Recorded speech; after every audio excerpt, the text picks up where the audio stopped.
Backstage with Mothership on Solid Rock Radio begins now.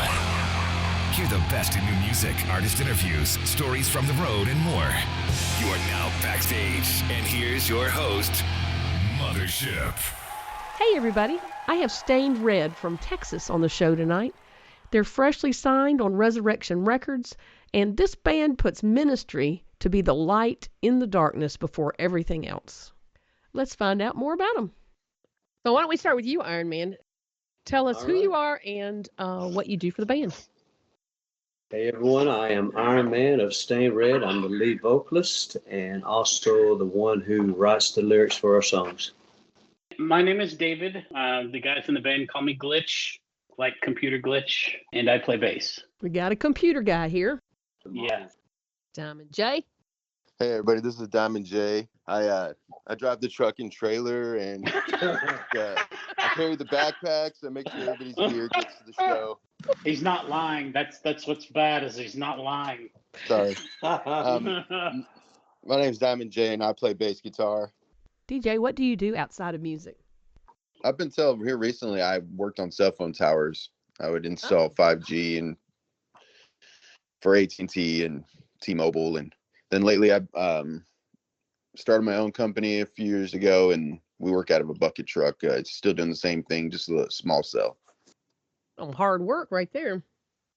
It was fun, yeah, and it kept me out of trouble because I was always working.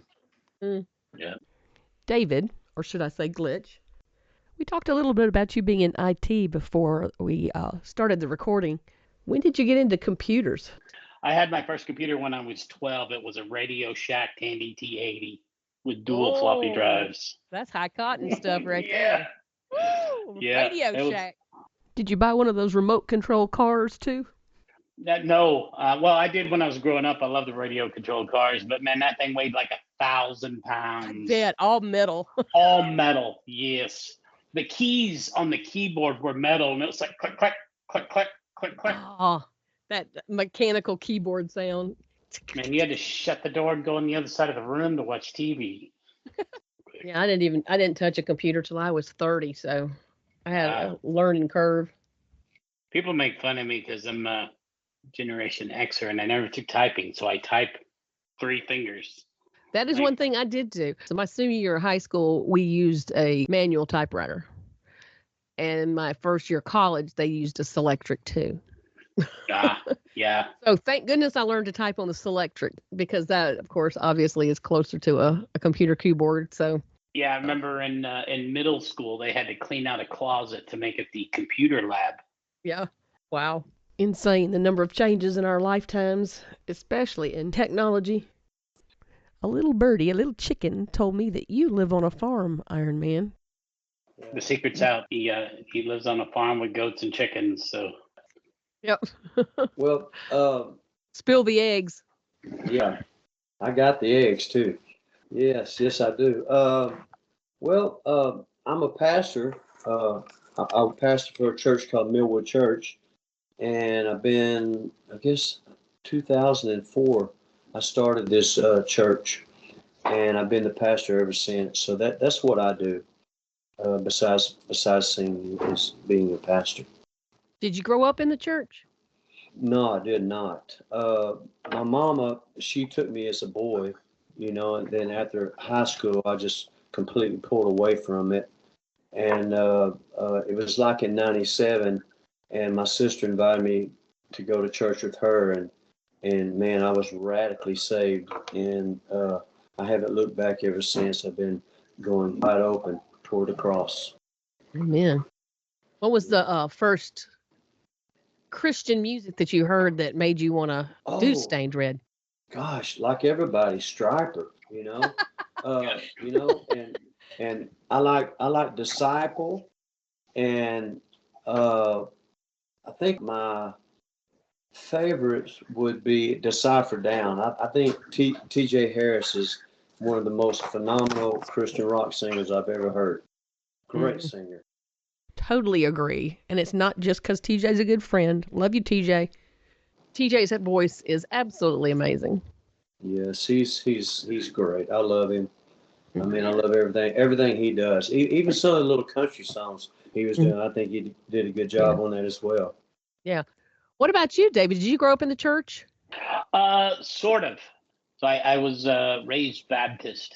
So yes and no. I think like a lot of Southerners, I was kind of kicking and screaming, dragged to church by my mom and my grandmother.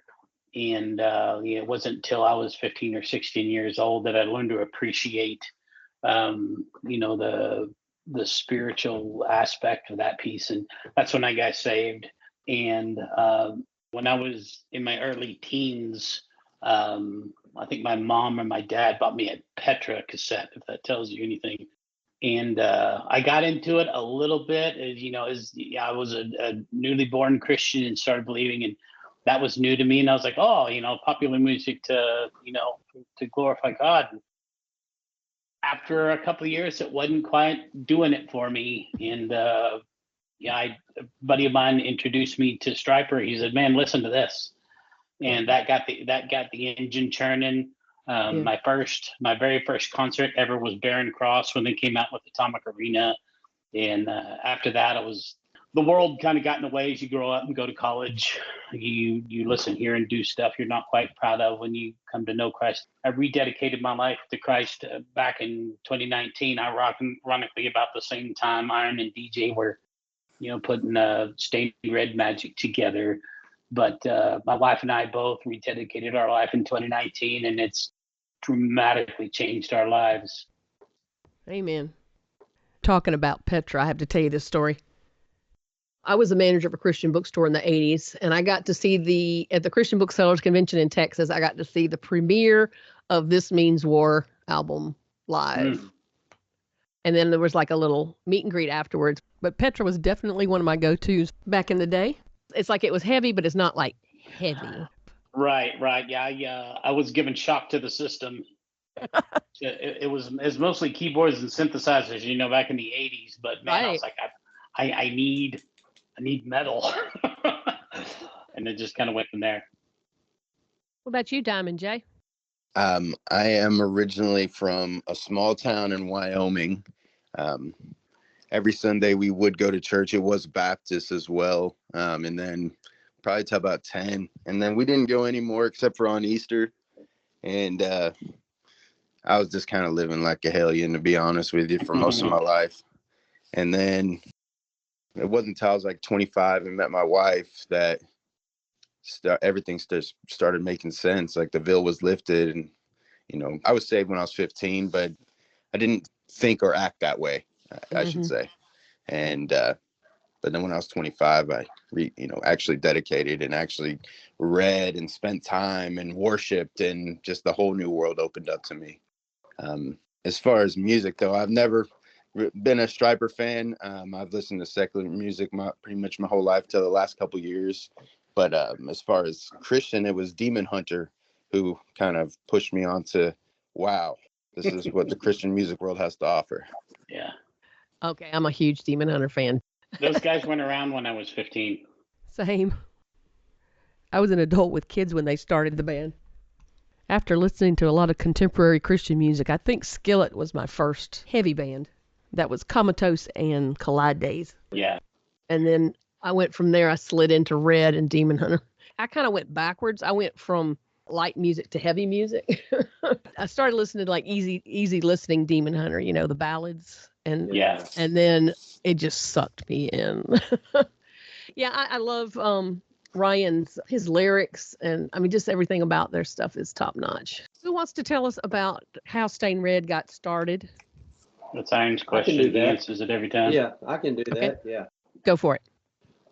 Back in November 2018, I answered a Craigslist looking for a singer, and the group would never get together. And I got the phone number for this guitarist, who was Diamond J, and I reached out to him and said, "Hey, would you like to get together and try to put some music together? I got some lyrics."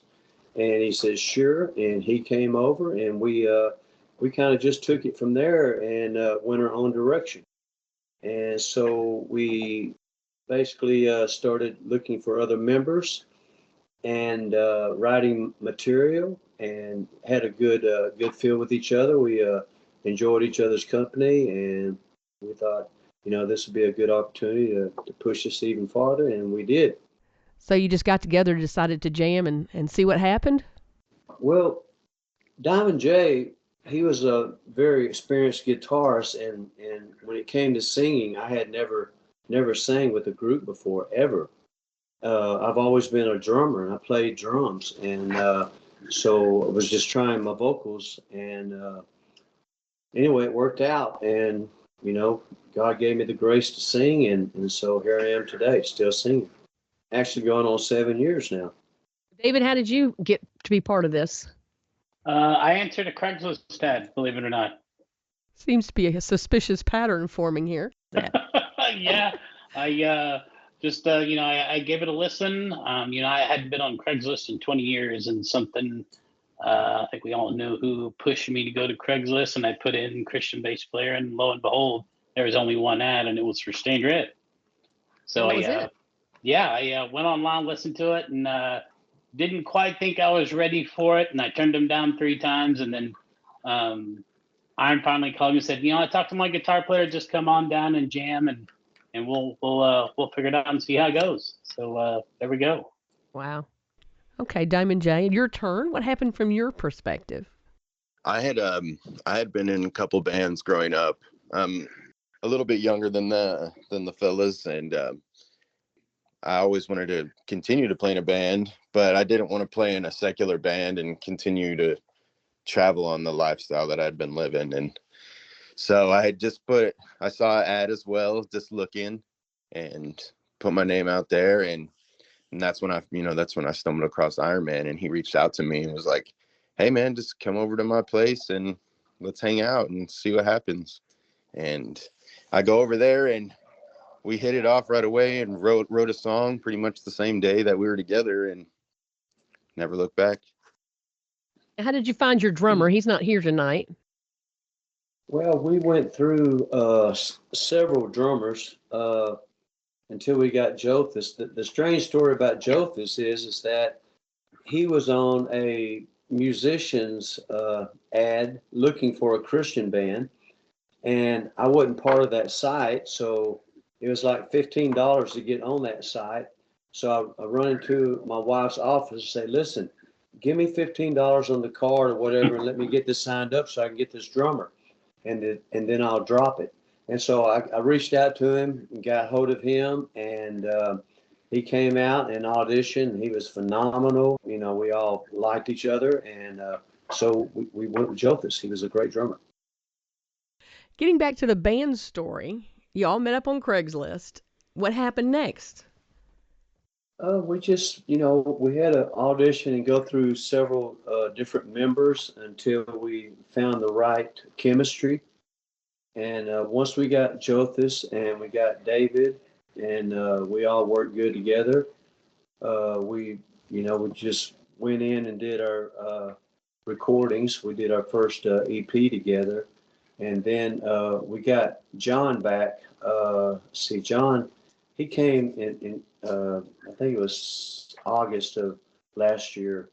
And he was originally the original bass player for our band. And we were glad to get him back because he's a great musician, great guy. So that's when he came along. And so after that, I don't know what we did. What was your first song? Our first song that we recorded, actually, we did an album, and we did it in a rinky-dink studio in Garland, and it turned out kind of bad, and but we released it for a while, and then we pulled it. But our first song that we dropped was Bad Misconception. We did that one in 2021, I believe. Well, that's not been very long ago. No, But our 4-song EP did really well. We were happy with it. It had Daddy's Came Home to Fight, and I Won't Give In, and Exit O Dust, and Too Cold to Love. So that did really well. We were so happy to get with Resurrection Records. They picked us up last year in May, and then we dropped our first single with those guys Wolves, and Wolves did really well. I went back and listened to the older stuff, and then I listened to the new stuff, and I see a lot of growth there. You've really stepped up your game for this one. Thank you. Oh yeah. How did the Resurrection Records thing come about? You know what? I was, following these guys on Facebook and liking them a lot. And but at the same time, Aaron told me he was watching us for a couple of years, and so he reached out to me on my birthday, and I about fell out of my chair. And I was not expecting, record label to come grab us, and then reached out to the guys, and everybody was just so excited. And so, man, we've been so happy with Resurrection Records, and we just, they're great to work with. They've helped us tremendously. Well, let me ask you this. Did you write Wolves before or after you signed? Wolves was written before we signed. So you jumped on board prepared to go. Yeah. How have things changed since you've been with Resurrection Records? A lot more people have recognized us, and we got a lot more followers. Our streams on our Spotify and our music is a lot more, and they've helped us get a few shows, and we hadn't been able to do the ones they got us up in Oklahoma or whatever because of schedules. But we have some this year that we're going to be doing with Aaron in Oklahoma, and then up in Arkansas, the Rock in the River. I think that's what it's called, and that's in let's see, October. October the 11th, I think it is. We're playing, and then October the 12th, we're playing at the Good Fight in Huntington, Arkansas. So very exciting. Well, that's a pretty good start right there. Some good gigs. What about festivals? Anything lined up there? Well, we haven't been invited. So. Well, let me rephrase that then. If you got invited, would you go? Oh yeah, if we got invited, we'd try to make it. That'd be high on our bucket list. Okay. I think after this song continues to go the way it's going, I think possibly we're going to be invited to a festival. Very good. Are you in the process of doing some more music, some more songs? What have you got going on? You want to answer that, Diamond Jerry? Yeah, between me and John, and Jothis and I, between all of us, honestly, I mean, when I'm off, I'm playing guitar, and a lot of times, like, I play all kinds of music. There's different music for different moods, and playing the guitar, you get to speak without speaking, and so I'm constantly writing music, and I know the other guys are as well. And we already have probably 5 more songs since we dropped No Longer that are pretty much ready to go. We're adding them to the set list for the show, kind of surprise people with, material they haven't heard. And also, of course, the classics, Okay. So y'all have been doing shows, even though y'all are working full time. We've been doing shows ever since we first started as a band. Mostly local shows? Yeah, local shows. It's all been local. Like a lot of small churches. Yeah, local stuff. And we've been up in Oklahoma. We've done a lot of shows in Texas last year, a lot. I mean, Texas is huge. So, when you're traveling, when you're doing Texas, it's like you're driving, 2 or 3 hours just to get to a show, and you hadn't even scratched, You're still in Texas. Yeah. You drive for 4 or 5 hours and play for 30 minutes and then drive for 4 or 5 hours back. Yeah. My goodness. That's dedication. All right. So when you're out on the road, what's your favorite road snacks? Oh, roast snack? That's Dave's question. Yeah, that's Dave's question. Well, it's a lot different now than it was probably the past couple of years. But I usually grab some Cool Ranch Doritos and maybe a Mountain Dew Code Red to keep me awake. And every now and then I might sneak in some chocolate milk and peanut butter cookies. So you never know. Driving? Oh no. Our lead driver and lead trailer puller, DJ. That's right. He told us that at the beginning, didn't he? Yeah, he's the man when it comes to that stuff. It's like he does it for a living. Okay. Yeah, he's like the monster drinker, man. He drinks the monsters. Yeah. The energy drinks. He's the energy drink guy. I may drink a little too many energy drinks on the road if you talk the guy's heads off. Yeah, he gets to talking, and he's loud, and he starts turning up the stereo. It's like, Man, he's Yeah, ready. just the biggest fear is to put on an album I know all the words to. Okay, DJ, what's your favorite road snack?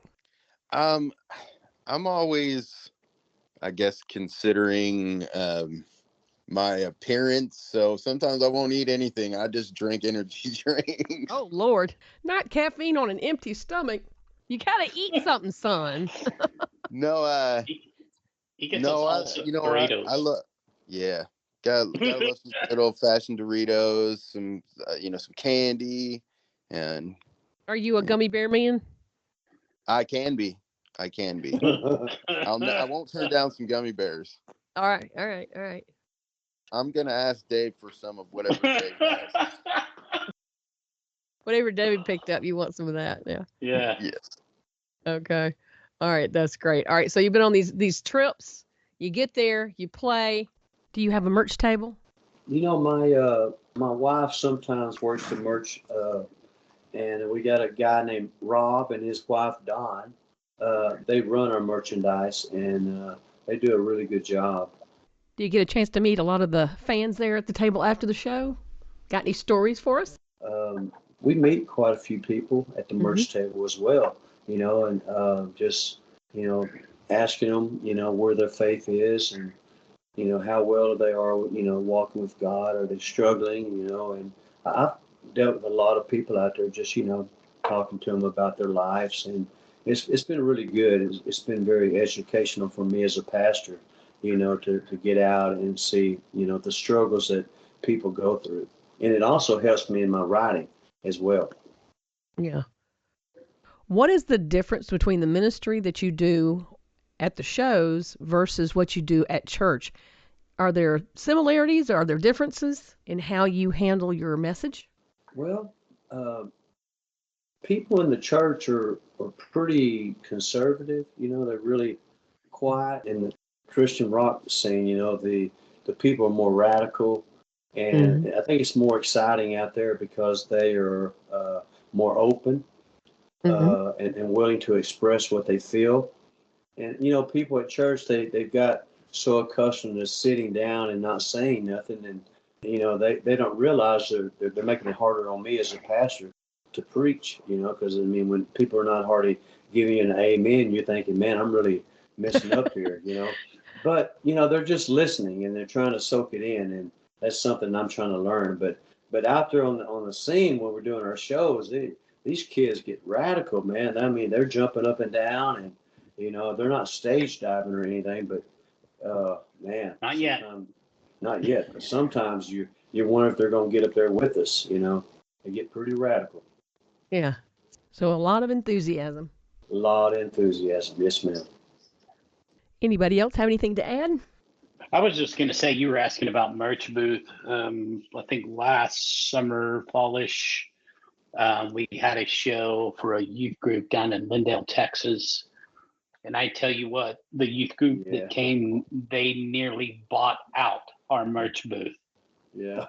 I've never been asked. I thought it would, it would be cool one day to be, big enough to sign an autograph. I tell you what, I probably ran out of Sharpies that night, signing shoes and shirts and flip flops, and we had the rubber wristbands with Stand Red on the T-shirts, and oh my gosh, and I tell you what, it was so exciting because that youth group was into it. They were all about it all night long, and I bet you their parents probably wanted to thank us for allowing them to sleep really well that night. That is so amazing. How encouraging. Yeah. You can't beat the energy of a live show. Yep.